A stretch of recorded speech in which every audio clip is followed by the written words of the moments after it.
All right. Is that better? All right, cool. Sorry about that. When I was part of the other stream with the Blahaj, it muted this one and I forgot to unmute myself. So that was fun. Welcome everybody to ZOS Mainframe APIs. We're always online, part of Local Hack Day Build 2021. Great to have you all here coming from Draw Blahaj with Jacqueline. We're going to get started here in just a minute. Going to let everybody refresh their streams to get in. If you're just checking in here, I'm going to give everybody a few minutes to check in while I post an announcement in Discord. So I will be here in just a second, and I will be back in just 1 minute.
Alrighty, welcome everybody. Let's get this show started. We've got an awesome workshop planned for you. I've taught this workshop many times before. How many of you are first-time hackers, by the way? Are we getting any first-time hackers in the chat? Let's hear it. Anybody new to the hacker community? One person. No way. I doubt it. All right. Okay. Multiple people are now. Okay, cool. All right. I was like, oh, we only got one new one. That's not good. All right, cool. Welcome, everybody. It is a pleasure to have you here. We're going to learn a thing or two, hopefully. And yeah, let's get right into it. So this is ZOS Mainframe APIs. We're always online. This is a localhost workshop where we're going to learn about APIs. During this workshop, we've got a couple of socials and hashtags. You can use hashtag MLHLocalhost or tweet us at MLHHacks if you'd like to. My name is Chris B. I'm a fifth year at RIT in Rochester, New York. My favorite programming language is not Python and Django. It's actually Ruby and Ruby on Rails because I got mad at Python and Django one day and I decided to switch. So now I'm a Ruby and Rails developer. I just haven't changed the slide. But I'm going to be leading this session and helping you learn something new today. So we're going to get right into it.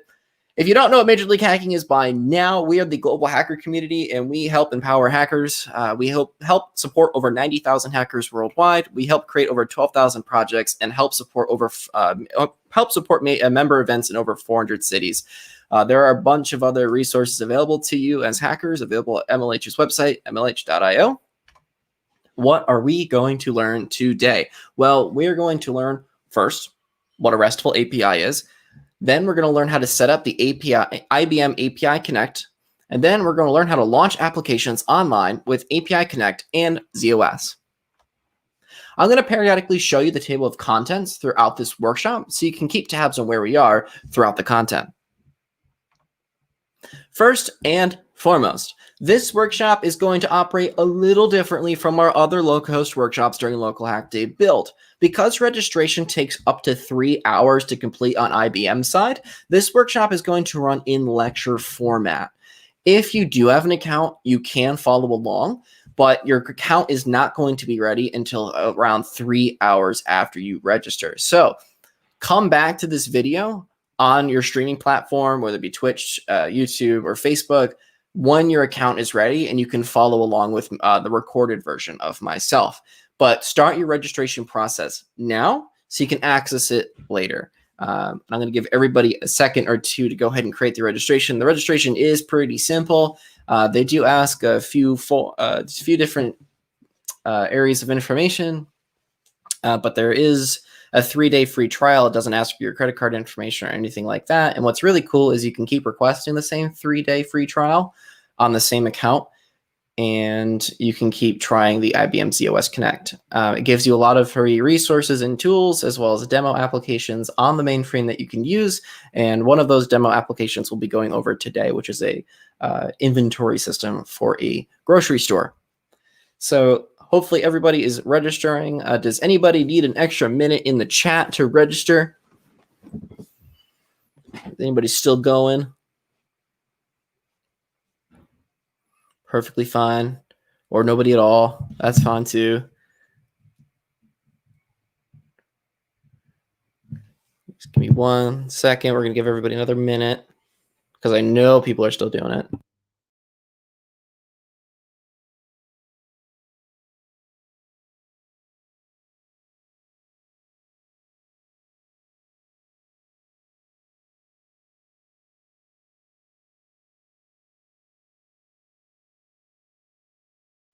All right, cool. So later on, what you're going to want to do is check your email because you're going to get a couple of emails. Right now, you should already get an email. And if you're still setting up, don't worry. This is just going over the registration process. So keep going if you're still registering.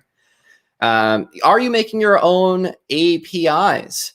Yes, you can make your own APIs with the IBM Connect system. What we're going to be doing today is we're going to be making our own APIs for a grocery store. So good question.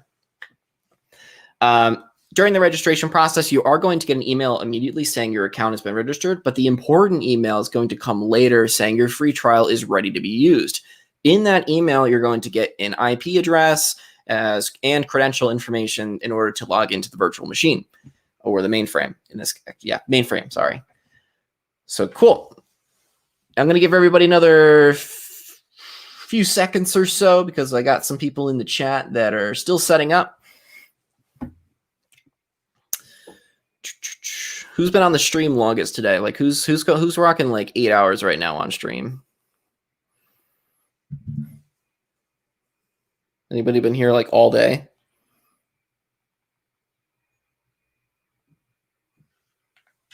Probably me, says Adam. All right, welcome. Remember to take a break, hydrate. When was 8 hours ago? Adam never sleeps. You know, should get some sleep. Sleep is healthy. All right, cool.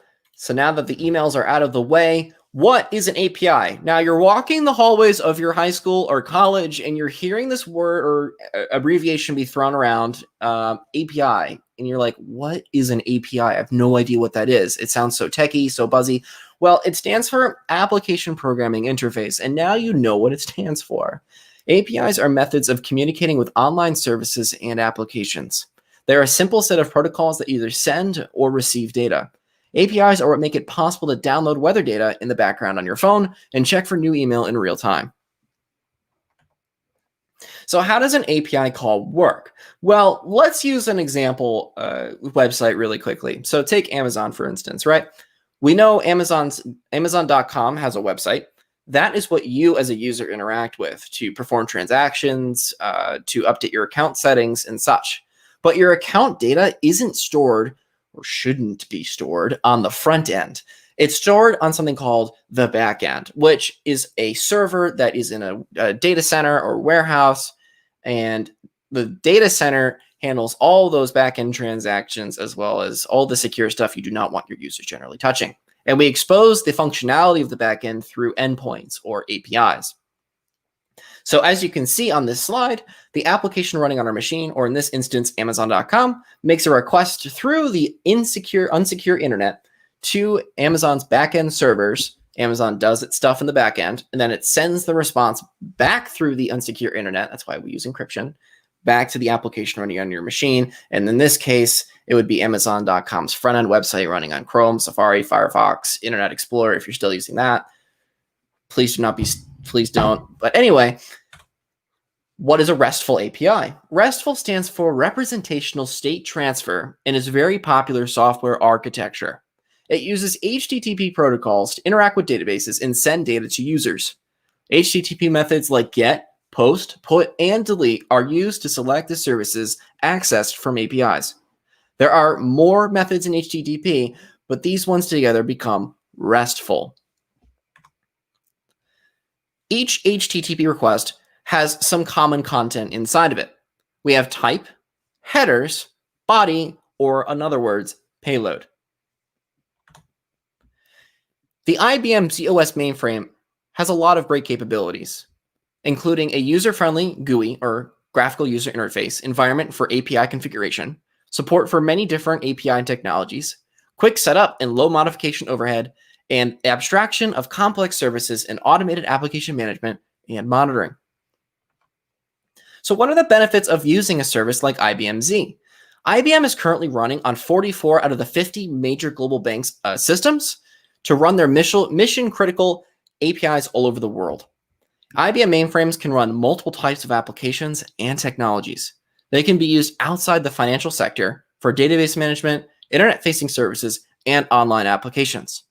The key advantage is the reliability and incredible computing power you get with IBM mainframes. IBM ZOS enterprise systems are a secure way of making sure your applications and APIs are always online.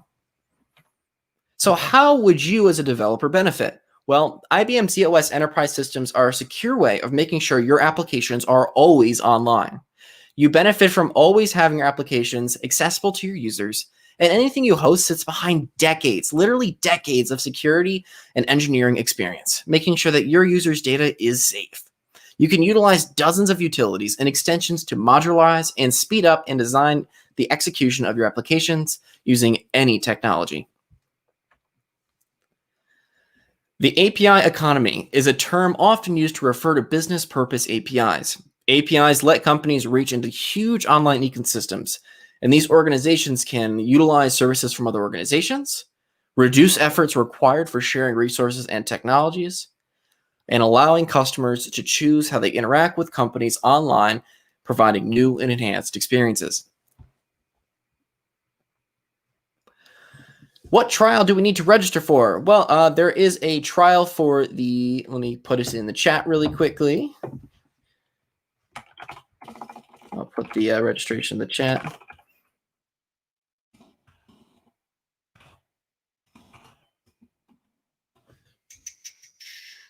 What is the registration? That's a good question. One second, let me get to previous slide really quickly, but I'm not going to spam the slides on what you're viewing right now. So 1 second. Oh, this is interesting.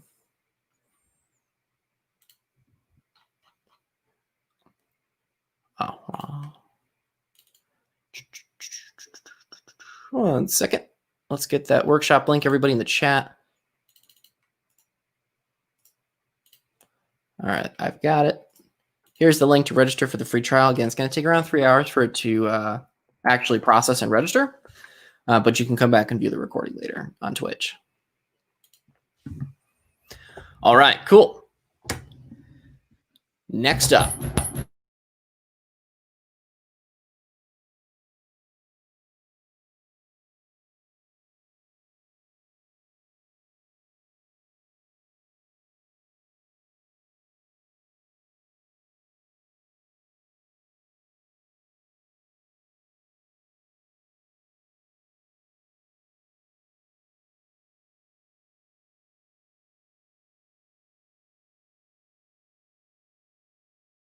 unmute. There we go. My bad. All right. So JSON is a handy universal data structure. I'm not sure if, JavaScript object notation. I'm not sure if I was muted for that. I should be unmuted now. Let me check. Chat's a little delayed. You're good? Okay, cool. Sorry, chat's a little delayed, so I'm like sitting here like, don't know if it's actually working, but sounds like we're good now, so cool. All right, so JSON is a key value data format popular for its diversity and adoption in the software world. So key in this example could be something like first name, which in the value would be Monty, or last name for the key, and then the value Python. It is very popular for APIs because so many technologies support it. If you ever get into web development, you'll definitely run into JSON. No matter how you build your API, many other services will be able to communicate using JSON. So there's a lot of information about APIs and protocols, and it can feel like a lot to process. But next, we're going to meet the IBM API Connect and set up your own application endpoints. So let's start with learning how to connect to the IBM remote instance. IBM provides a cloud service for configuring APIs online. It is targeted towards enterprises to improve the connection and communication between teams that create service applications for the ZOS server ecosystem and the RESTful API developers. With API Connect, you can set up existing software applications and services and make them accessible as RESTful APIs. The IBM Z Connect environment is accessible as a remote machine. This means you access an environment similar to the one on your personal computer, but control it over the internet. Depending on your operating system, the methods of connecting are a little different. We're going to start with Windows and then transition to Mac after the Windows slides. So for Windows, you can find remote desktop connection on any modern Windows system. First, open remote desktop connection. And you can just search remote when you open the start menu and you should be good. Next, you're going to fill in the credentials from that second email that's going to come around 3 hours later with the IBM email for computer, remote IP address, and username.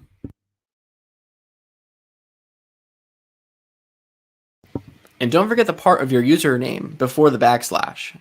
Then press connect. You'll need to provide your remote access password and click OK.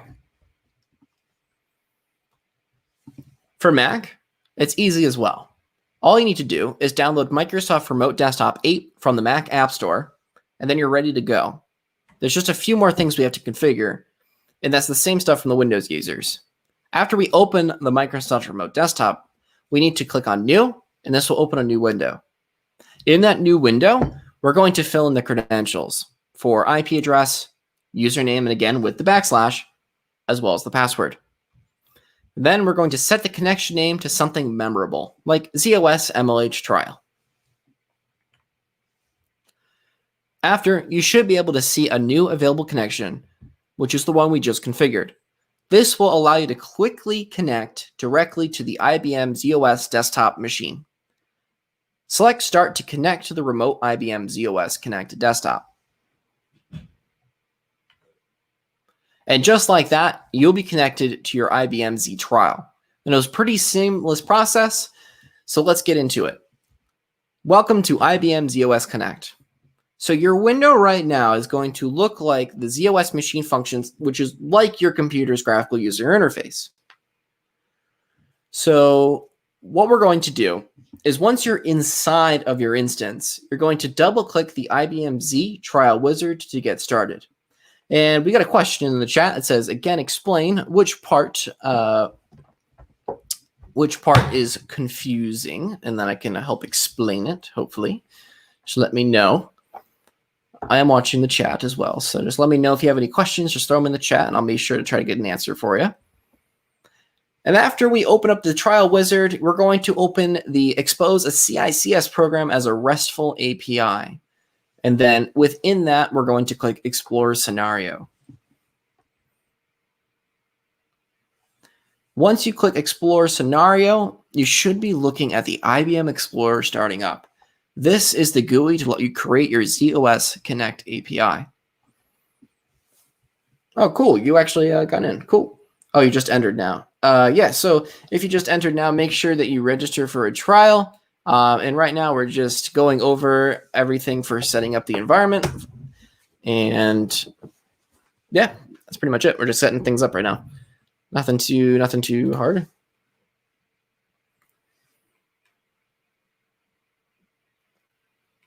Where to find the product that we connect to? Did you get the second email yet saying that your trial was ready?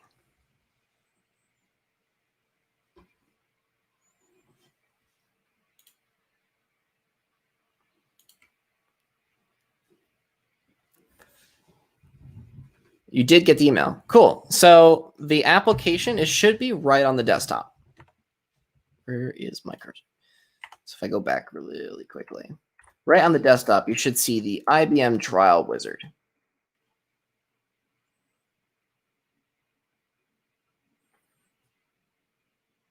Yeah, most people will not get theirs. So the workshop is in lecture style, so you can come back and watch the recording later. So you can do it on your own. Because IBM traditionally takes around 3 hours for the registration to process. But nope, if you didn't get yours, it's perfectly fine, perfectly normal. I never expect anybody to have theirs set up and running. I registered the day before just in case, but honestly, most times it takes a while.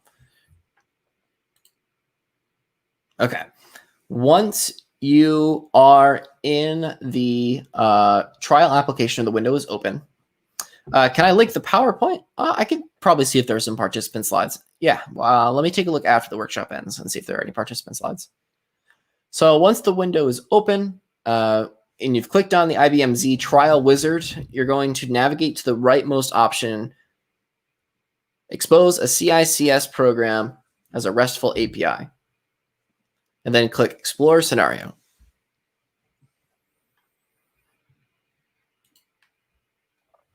And then you're going to have the IBM Explorer start up, and then you should see this nice blue GUI with the ZOS Connect API. Cool, looks like people are moving along. Everything's working. All right, so while everybody is launching, I'm going to go over the interface a little bit really quickly while everybody is still launching. The top left corner is your Project Explorer. You'll be able to view all of your API components here. The bottom left corner displays details about the ZOS machine that you are connected to. The bottom contains your details panel. It has several tabs for changing the properties displayed. The environment you loaded is pre-configured to connect with an IBM ZOS mainframe. Your environment currently has access to several example applications like I mentioned earlier. You can configure an IBM mainframe like this to run on your own applications with your own code. WOLA is an adapter that ZOS applications use. You use it to expose standardized ways of creating APIs for different applications to run on a mainframe. Any application that runs on a ZOS machine can utilize WOLA to provide a RESTful API experience or interface. It allows for an effective way of letting applications without RESTful endpoints already use built-in online through API Connect. So we've gone over a lot so far, but for those of you who are following along and have received their trial codes, hopefully everything is opened and you're on that blank screen with the 3 panels. And we're going to get started on a new project to experience setting APIs up yourself. If your trial is not arrived yet, again, you're probably going to be watching this recording later, so you can follow along later when you do receive your code from IBM, or your credentials, rather. All right, so let's get started with creating a GET request project. So we're going to start a new project. In your online editor, go ahead and go to File, New, and then create a new ZOS Connect EE API project.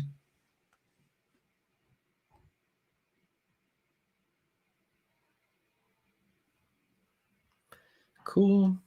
I'll give everybody a second for that because I know there are some people that are trying to follow along with me, so I'm going to let them do that.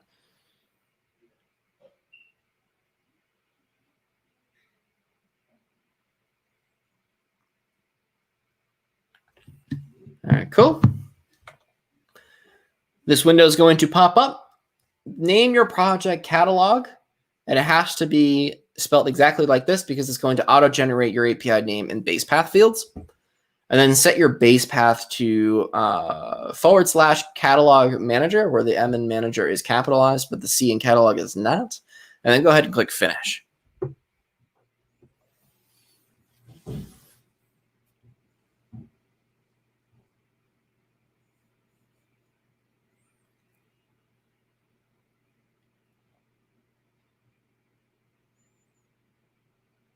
All right, cool. So your project pane will be filled with project files. The main tab of the API describes 4 API methods, and these are the 4 traditional API methods that you will use as a web developer regardless of the technology. Post, get, put, and delete. This demo will create an application that supports an HTTP GET method. Remove the other HTTP methods or their annotations by clicking the X by their names. The term in squiggly brackets will be replaced by an item ID number when we call that API at its URL. With the base path, it's going to look like catalog manager /items/ a number. And that number is going to, again, be the item's ID. So let's configure this API to actually do something. Go ahead and click on Service to select one of the predefined services stored on this trial machine. But wait, Chris, what is a service and how do I get one? To perform actions, your API needs to interface with a service application running on a ZOS system. This ZOS environment comes with 2 that already run on the ZOS server your environment is connected to. One is called Inquire Single and is a service that maintains data about an item's inventory like an online store. We're going to use this one for our get method. The Inquire Single service is powered by a pre-configured CI/CS application. A CI/CS application is just a normal program that runs under a layer which can share its data and resources. The service we're using is written in COBOL, and COBOL is one of the widely supported languages and frameworks on IBM ZOS. Now we need to select a service for our get method. The service definitions are stored on the machine, so we're going to go ahead and click File System. And what you're doing right now is navigating through a file system much like your local computers, but you're accessing files on a remote IBM mainframe. And after we click on Select File System, we need to locate an SAR file. But what is an SAR file? It's a service archive file. And a service archive file describes endpoint parameters and how a service should work on a mainframe. This helps the API you're hosting know exactly what to send when it receives certain requests. The SAR file is not the service itself, which is running as an application on a ZOS server. So we're going to want to navigate from the C drive into the service archive file directory. And then we're going to want to select the inquire single.sar service file and click Open. Let's give everybody a minute to do that, or a second to do that. So select file, navigate to the C drive, and then you're going to go to the service archive file directory, select the inquire single service file, and click on Open. What is a ZOS server? It is another ZOS instance that's running the demo application that we are using. We are setting up endpoints to connect to that demo application. All it really does is return one product, I think, for ballpoint pens, but it's just another layer. We're not interacting with the application. The application's already running for us on another instance. We are just exposing the application through endpoints right now.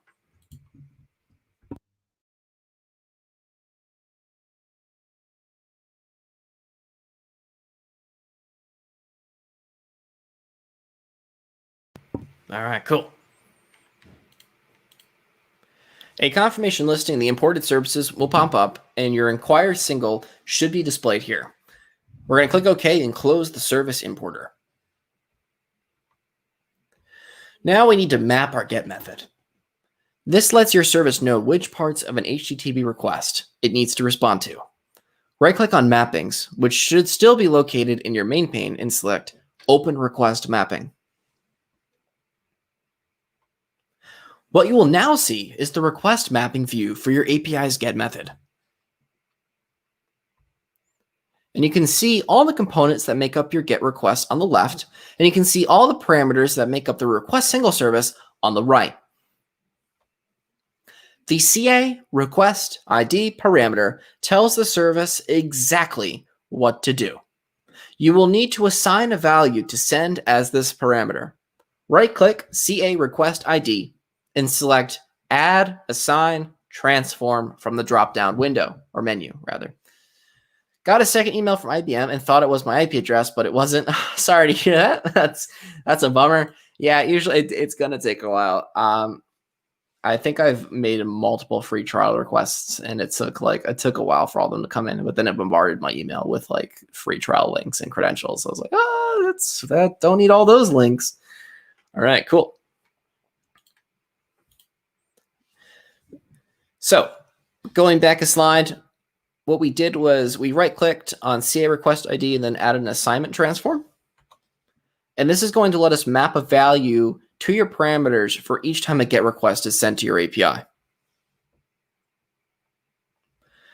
So what we're going to do is select the newly created assign box in the center, and then select the properties panel at the bottom and write 01 INQS. 01 INQS in the value field. This is used to inform your service that you're making an item inquiry. So again, select the properties panel at the bottom and write 01 INQS in the value field. The Emit from Interface checkbox should be checked. This is so that any public documentation doesn't include reference or information about your soon-to-be online API. This parameter is used for the internal functionality of your API, and you don't want any users being able to see this documentation. Next, we're going to want to exclude any parameters that won't be included in our API requests. So select CA require single parameter to view any subparameters, and then select CA return code, CA response message, and CA single item. And for all three of those, we're going to right-click and select Add Remove Transform. So again, we're going to select CA require single. We're going to select that parameter, and then we're going to view any subparameters through that. And then we're going to select CA return code, CA response message, and CA single item. Right-click and select Add Remove Transform. Any of the parameters you delete will now show up with a remove box connected.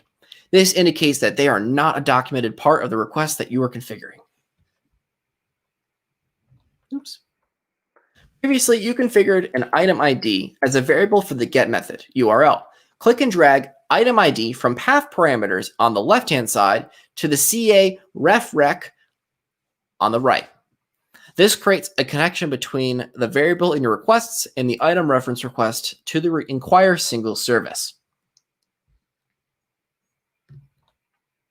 So we have just mapped an API GET request with IBM Connect. Awesome. Your API Connect map should look something like this. So now let's go and map to an HTTP response.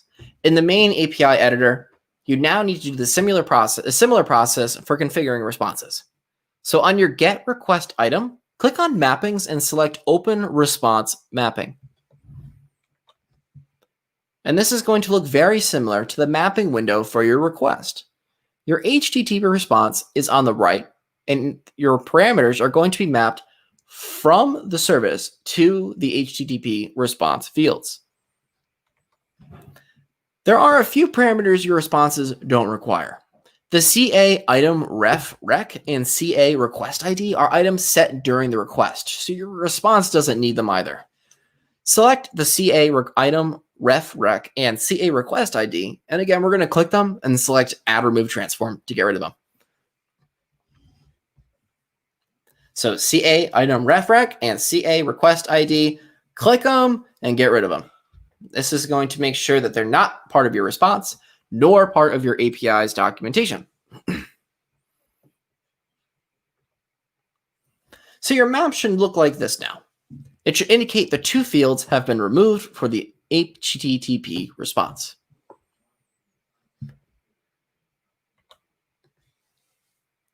And we've gone through a lot so far, but we're getting really close to having a live API.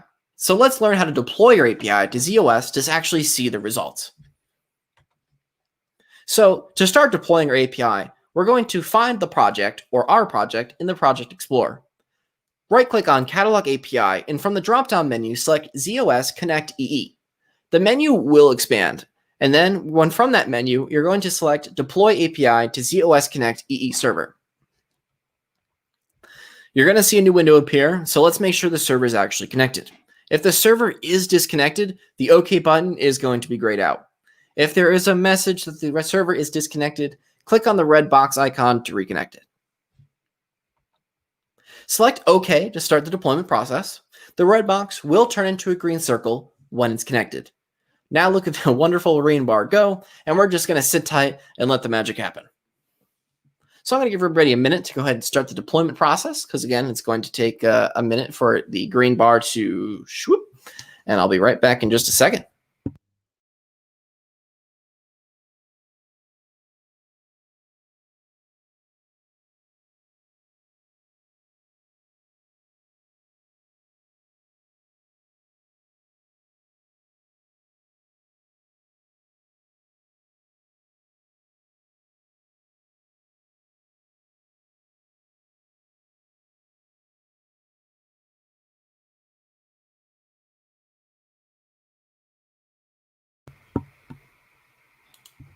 All right, cool.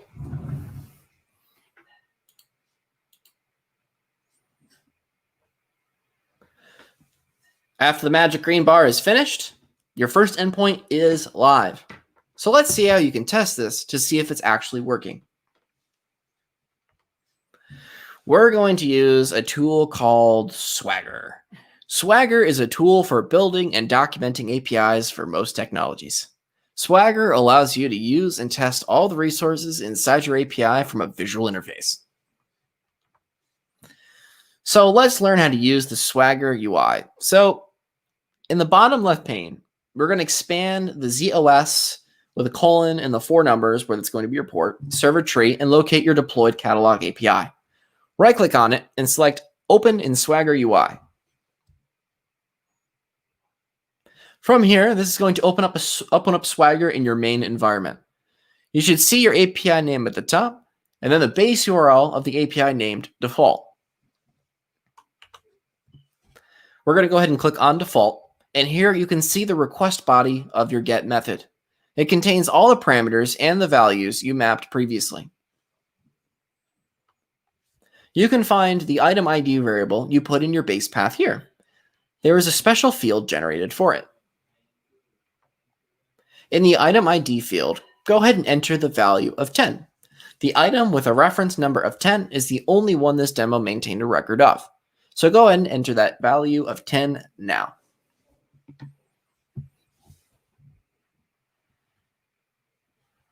And then after you enter that value of 10, go ahead and click try it out. It's going to take a few seconds for the HTTP request to finish, but what happens when you click try it out? Is there anybody in the chat that was able to get it to work?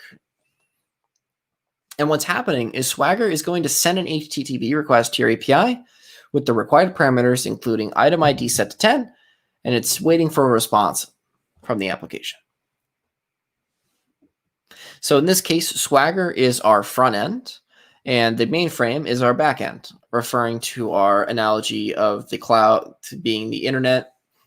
That is what is basically happening here. The front end application, or in this case, Swagger UI, is sending a request, and then we're waiting for the mainframe to generate a response and send it back to us.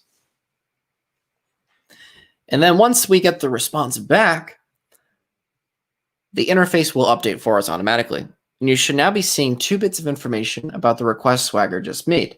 So it looks like we got a piece of information from the online store, and what we got was ballpoint pens. They cost $2.90, and they're in the department with an ID of 10, which is pretty cool. So the top section, and right now we're going through the top section of the HTTP request just to see how one is built. The top section of the HTTP request has a lot of information that is useful for debugging. Curl is a command line tool for making online requests. You can see curl used get to contact your API. So you see we have our API URL there, and on the bottom we have the HTTP request headers. The response body shows that a JSON object was returned over HTTP. You can see the CA single item ref is 10, just like you requested as the item ID. This was served up from your live API. And then we're going to examine the fields a little further. As I mentioned before, the reference to item 10 are black ballpoint pens, 24 pack. There's 135 of them in stock, and they cost $2.90 each. Whew. We went over a lot of information during this workshop, so let's do a quick review. There's a lot of different applications and uses for APIs and endpoints, as well as mainframes. And there's just a plethora of information that you can use. If you're just getting started in web development, this is only one workshop that we have here at Major League Hacking that details in web development. There are tons of other ones. I'm a web developer myself, and it is a lot of fun. And what we're going to do now is we're going to try out this fun quiz to test our knowledge and to see what we learned in this workshop. If you complete this quiz as well, I believe you get some extra check-in points as well. So let's go ahead and do this quiz right now. If I can remember. Actually, I'm just going to copy and paste it. Where did my StreamYard go? Hold on. I lost you. There you all are.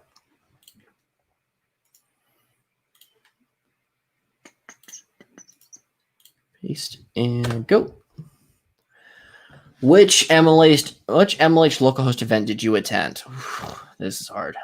I'm not good with quizzes. Oh, okay, that's the one. What school or organization hosted this event? I think it's going to be Major League Hacking. I think that's who I work for.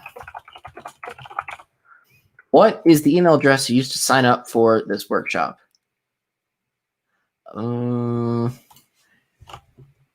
Yeah. Let's see. Let's just do that.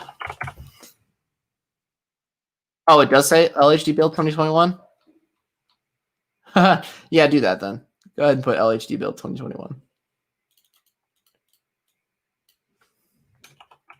Thank you. Thank you, Adam. All right, cool. All right, so we're going to take this quiz to see what we learned. And after that, I got a few questions for you about how the event went. All right, cool. I get to rate myself.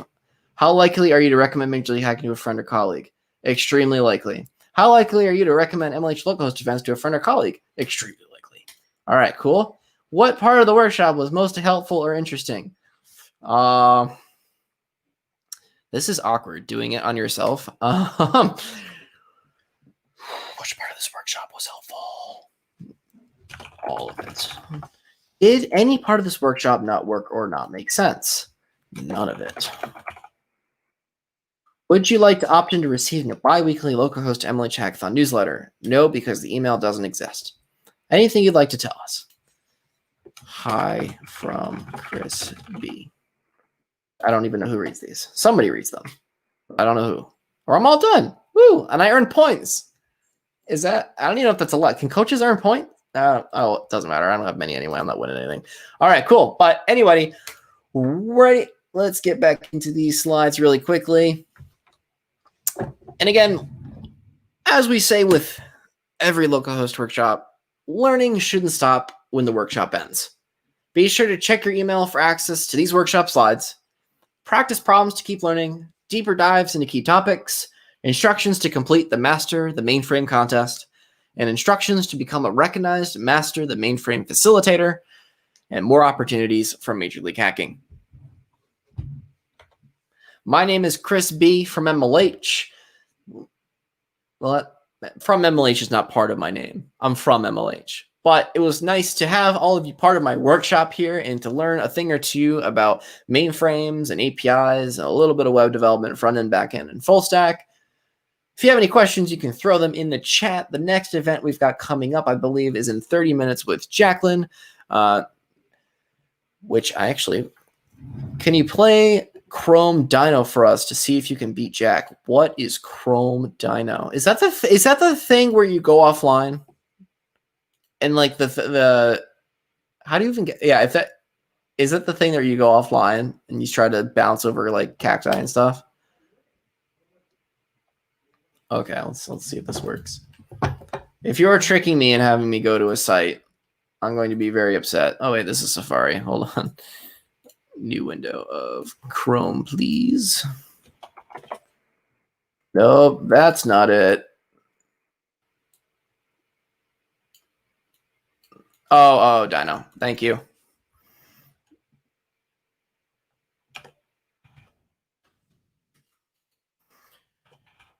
Does Twitch filter out links?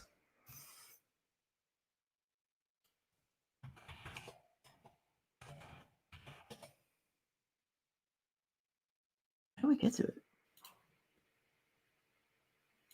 Yeah. Chrome? No spaces. Yeah. Nothing.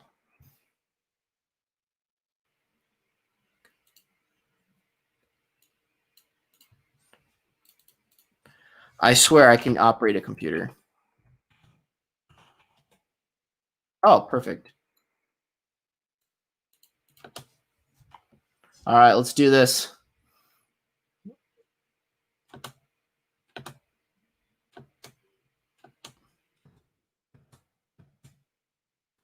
What was Jacqueline's score? I probably should not be reading the Twitch chat right now. That's a terrible idea.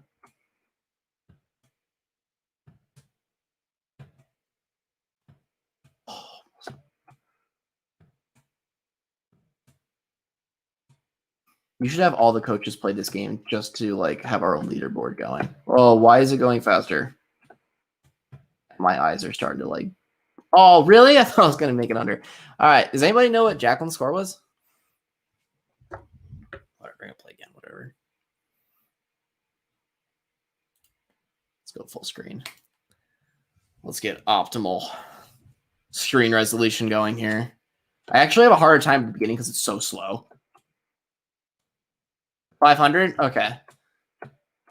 My high is 767 right now. Let's try to make it to 1,000.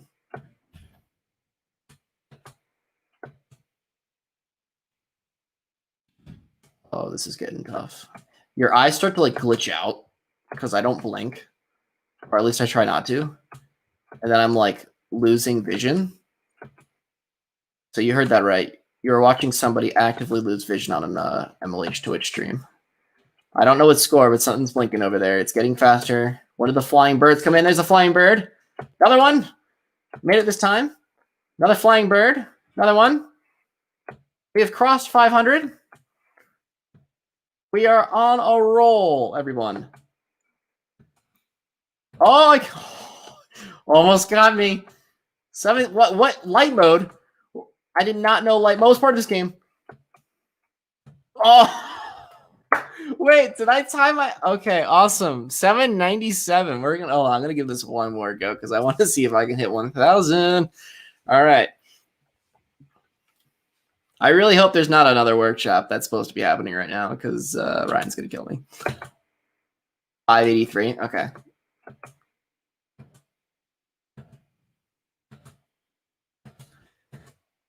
Yeah, let's hope there's not another workshop happening right now because that's not good. Should be good to go. We should be good.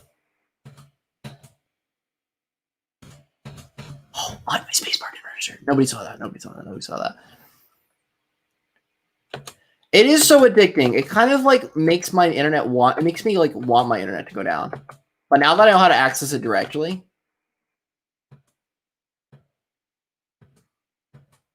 You play this on mobile? I can't even imagine the mobile experience on this. Mobile's got to be absolutely terrible. My eyes are just not working right now.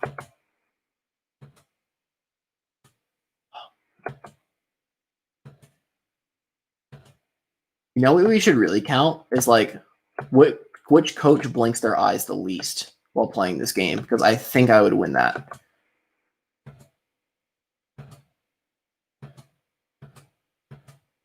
Yeah, this is what Twitch was built for. Oh, light mode. Light mode. We got the birds coming in. Oh, mirror miss.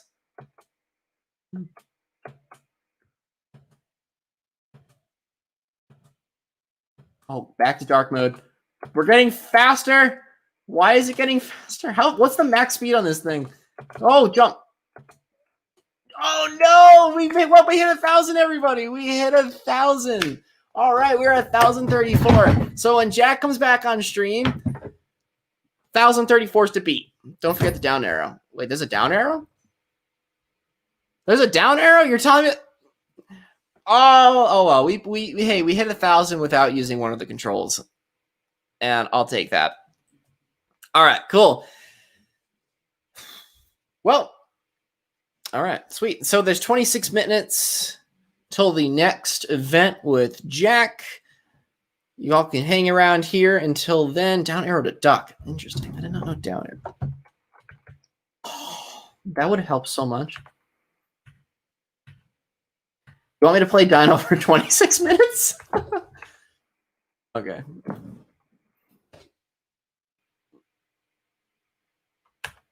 Do you know how messed up my eyes are going to be if I play Dino for 26 minutes straight? This is so bad.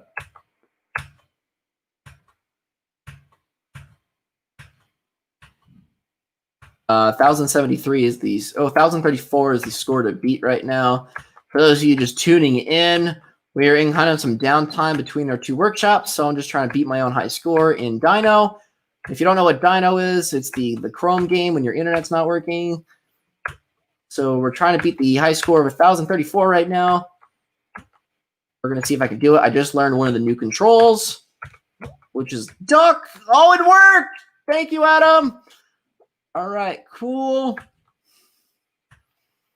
Duck again. Woo! Duck again. Up. Duck. Duck. Oh, this is so much easier than jumping over the... Oh, no, we can't duck that one. All right, we're going faster. Light mode. Duck. I don't even know what I should duck for anymore. Like, my fingers are just spazzing. Ow, duck. Duck. Duck. Oh, we are going. We are rolling, everybody. We are rolling. I don't even know what to duck for anymore. I'm jumping. I'm starting to press random keys. It's starting to get really fast. Oh, this is starting to hurt my eyes. Well, we're going to go for 26 minutes straight, everybody. 26 minutes straight of Dino. We're going to see how long Chris can keep this up. 26 straight minutes of Dino. This is painful. Oh, I almost messed up there. We got a close call. Oh, man. This should be a mini event. This should totally be a mini event. Just do this at Hackathon for like 26 straight minutes. Go. I don't know what my score is. I can't see. I can barely see anything right now. My eyes are super dried up. I just blinked for like the first time. This is painful. I don't know what my high score is.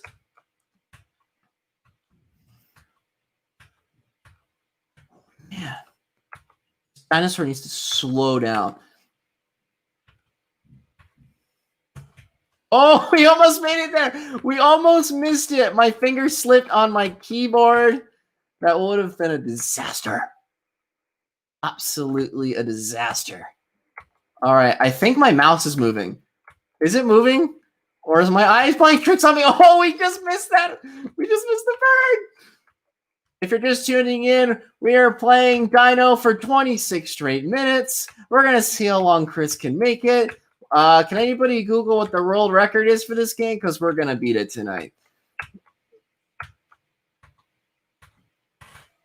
Oh, boy, this is hard. Oh, no, we almost missed it. Oh. Oh, my goodness. Duck. Oh, no, I didn't duck. Oh, man, that was awesome. All right. Woo, New high score. Oh, so wait, you're telling me I have to get to 15,000 tonight? Oh man. Wait, there was an MLH Dino competition? No way.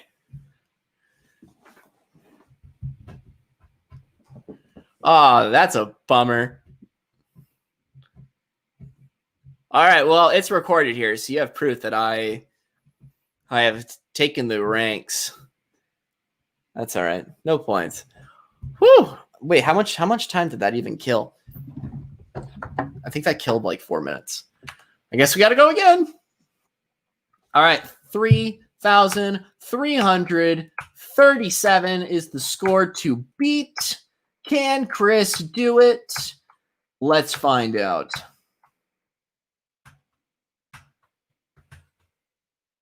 Oh, man, your eyes just get so messed up after a while. At my screen resolution is like not the best, so my eyes are like doing double work here. The refresh rate's will be like 10. Was it megahertz? Megahertz? Yeah, megahertz. It's so bad. Oh, that was a duck one. That was a duck one.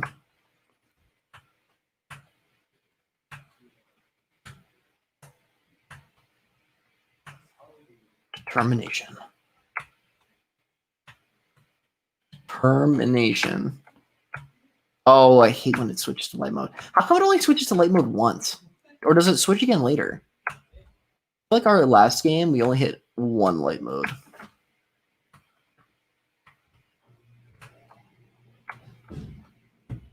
Oh, we almost hit the bird there. Oh no! 998. All right, hold on. We're gonna go another round. Nobody saw that. You are watching live Chris losing his sanity on a Chrome game until our next workshop.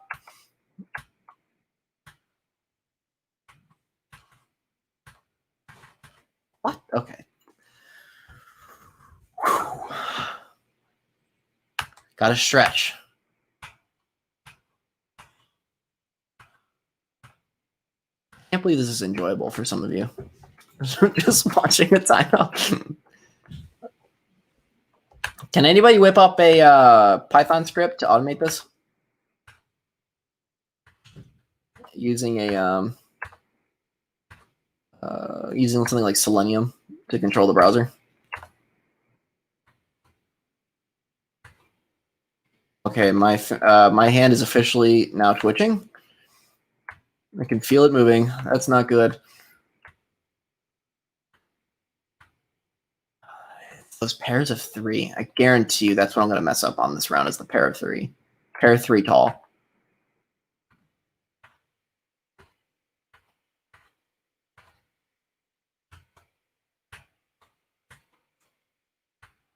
Pair 3 tall. See, I'm starting too early.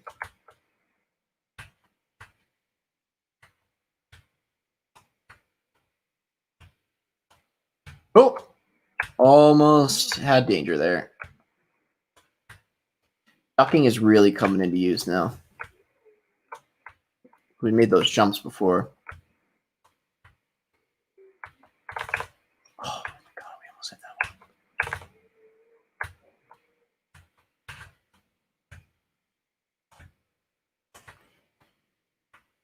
If there's a cheat code for your... So what if there's a cheat code for this game so you always were like, flying!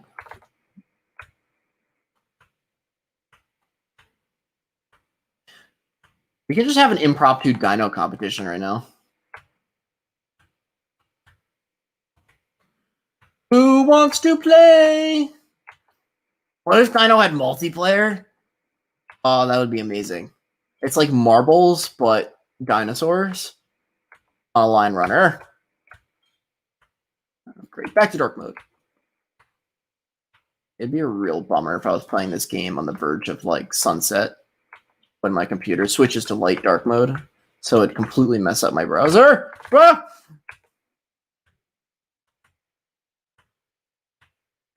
What? Oh, 2001, everybody. 2001. Whew. Good round. Good round. Wow. Gotta like look at other things in the room really quick. Staring at one thing for so long. All right, let's give it another go. I love how more viewers have joined the stream for Dino. Like, okay, whatever's entertainment.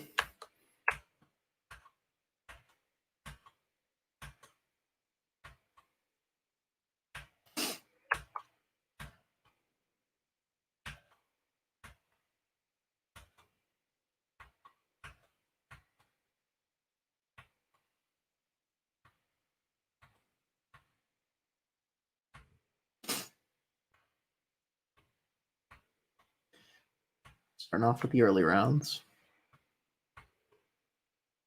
We have crossed 400. In come the flying birds of death. Oh, we almost actually clipped the back of that word. Starting way too early. Starting my jump way too early.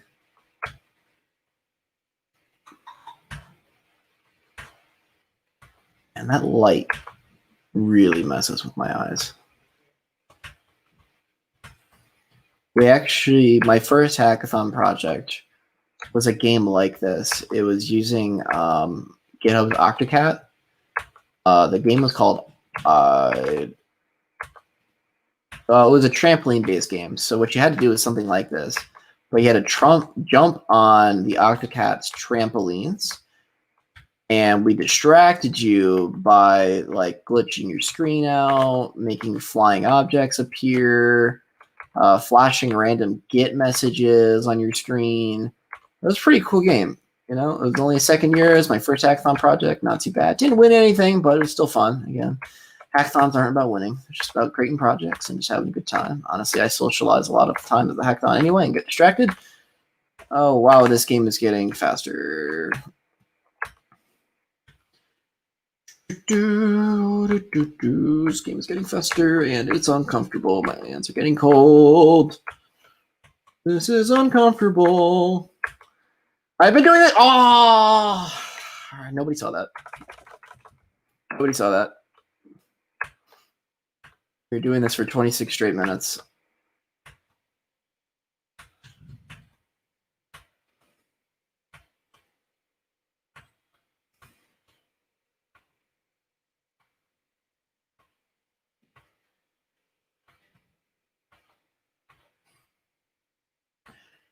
Take part in? Yeah, you totally can. If actually, can I just invite people on stream? Does that work? Yeah, let me see if I can do that. Hold on really quick. Yeah, I'm gonna put the StreamYard thing in the chat. See if you want to join in. I can see if we can just share your screen. We can see if it works. We could do like an impromptu like competition maybe, if it works.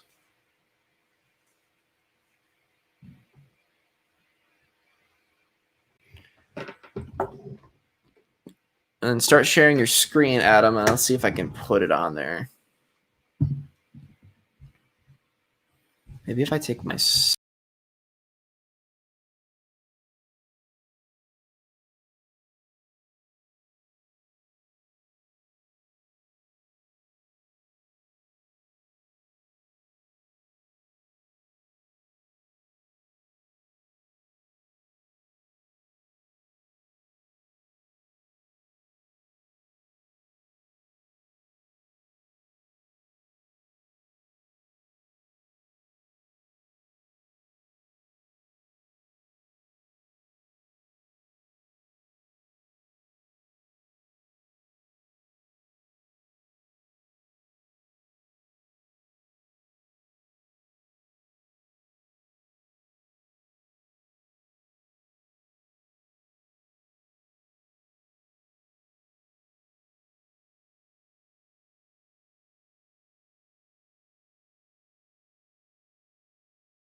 All right.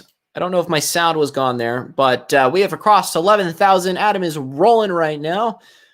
We are about to see if Adam can beat the sky score of today's competition, or, well, the impromptu one that I just threw 2 minutes ago of 3,337. We are going into light mode, which is definitely messing with his eyes. We've got flying birds of death coming in, and we are jumping like crazy. I can see in Adam's eyes he is losing it. He is probably staring at 3 different screens at the moment, even though he has 1. We have crossed 1,800 points, everybody. We are on our way to 2,000. I can totally tell I am distracting Adam right now and messing him up with the commentary. He's laughing, so he has my approval. We're good. We are back in light mode. I don't know why it's switching to light mode so many times for him. It actually might have been switching this many times for me, but my eyes have just like stopped working that much that I didn't even notice the light difference. All right, we are about to hit 2,500 points. Will Adam hit 2,500 points, everybody? 2,400. Will he make it? It is 2,500 points, everybody. We are just under 1,000 points away from breaking my high score of 3,337. Will Adam do it? 2,700 points. He's killing it. All right, back to light mode. They did not change this many times for me. All right, we're using duck a lot, the command that I didn't even know existed prior to 30 minutes ago. We are jumping. Well, we have crossed the big 3,000, everybody. We are on our way. 3,100. Okay, please hit a bird or something. Please hit a bird. I really don't want to beat this again. All right, he's definitely gonna run into some cacti at some point. All right, yeah. Adam has officially crossed the high score of 3,337 and still going. Can Adam beat the world record of 15,200 today on this live stream? We are going to do it.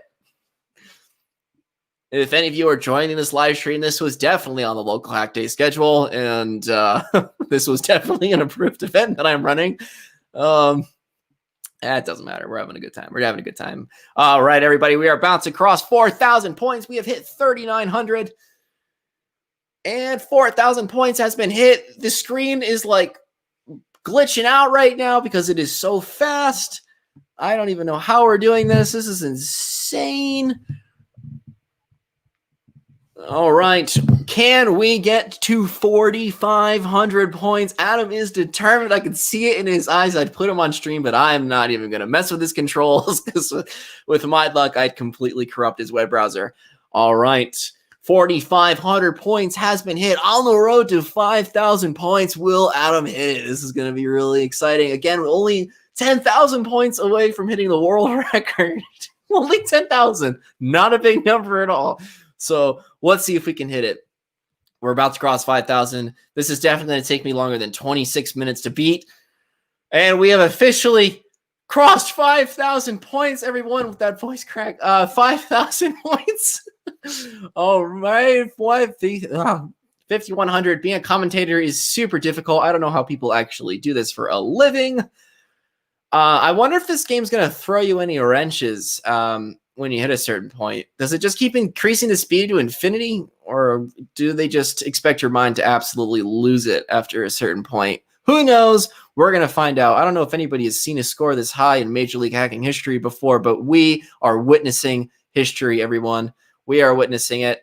Adam is now almost on to 6,000 points, currently sitting at 5,800 points.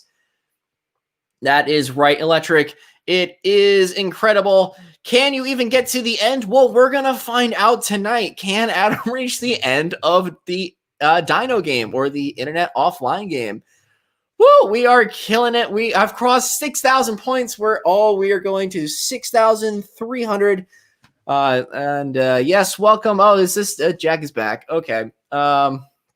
Well, Jack's workshop's almost done, so we better finish. We better beat the world record in 8 minutes, or Ryan's going to be upset. We have hit 6,500 points, everybody. Oh, and as I've been mentioning before, we are only less than 10,000 points away from beating the world record, which is definitely going to happen today. We are witnessing history in Major League hacking. This is definitely an approved workshop. Don't tell Ryan. So 6,900 points. Awesome. We're about to cross 7,000. And we have, which means I can do math, 8,000. We're only 8,000 points away from the world. Actually, 8,200 points away from the world record. It's now switching between light and dark mode like every 10 seconds now. I don't know how Adam's eyes are like losing it right now, but I'm watching Adam in the stream and he's like seeing like 4 monitors. It's great. All right, so 7,500 points. We're gonna make it to 8,000. We're gonna make it to 8,000. Come on, now we're gonna make it to 8,000. I've got money down on this game. We're gonna make it to 8,000. All right, so 7,600, 7,700. We are rolling. I don't think the game gets any faster. I think it's consistent. I really think they're just playing mind tricks on you and they fully expect you to like lose your mind by like 10,000 points. Oh, this is incredible. I don't know if Adam took part in the Dino competition earlier, but he did. So Adam did take part in the Dino competition earlier. Adam, how did you not beat 2,000 points? This is incredible. Oh, Adam was close with that one. Close with that one, Adam. Oh, this is incredible. All right, so we're still jumping. We're still hopping on the line runner with our Dino friend here. Flying birds of death coming in everywhere. Okay, because like my fingers now like want to control it because I've been playing for so long. So I've been like sitting over here on the side, like up, down, left, right, bounce, up.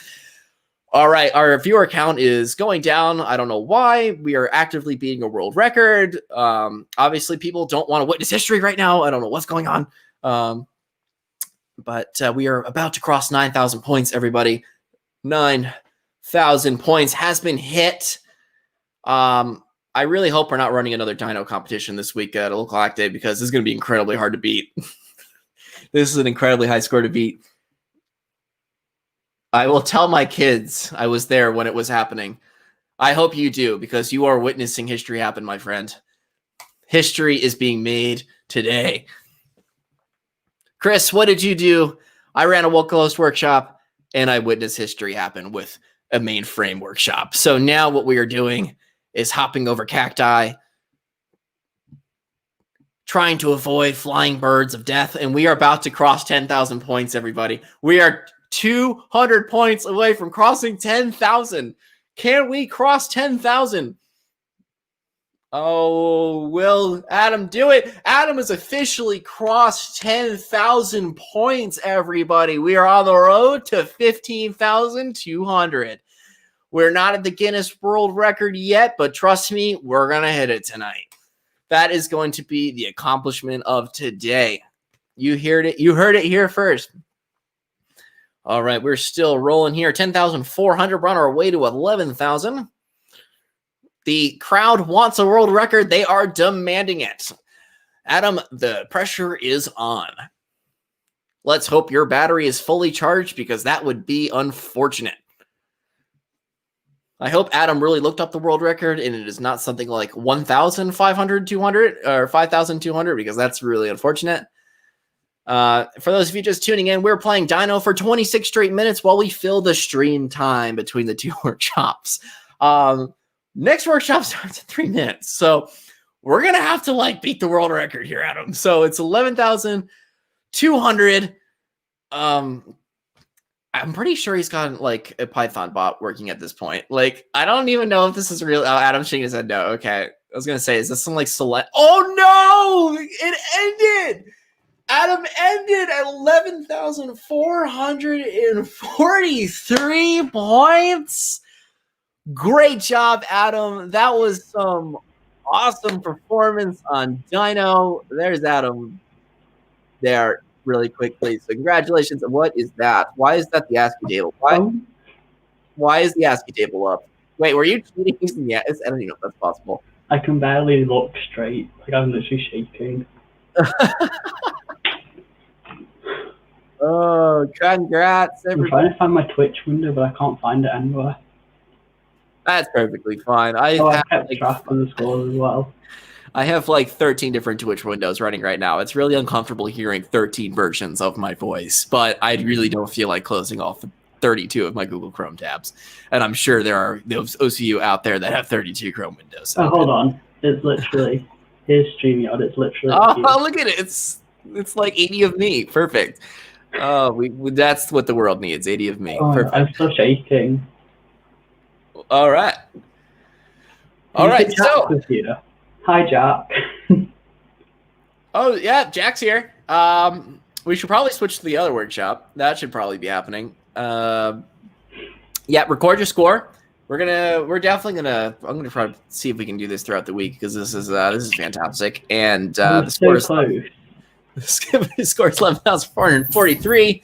Let me take a screenshot of this really quickly to prove if we made an accomplishment tonight. We did. All right, cool. Well, Jack, if you're ready to go, just let me know, and then we will switch over to Local Hack Day Build's next event. All right, everybody, I'm going to end this broadcast, and Jack's going to take over on the next broadcast. I hope you had fun with me during the IBM API Mainframe workshop, as well as 26 minutes of Chrome Dino. I will see you all tomorrow with another great workshop. I'll see you later, everyone.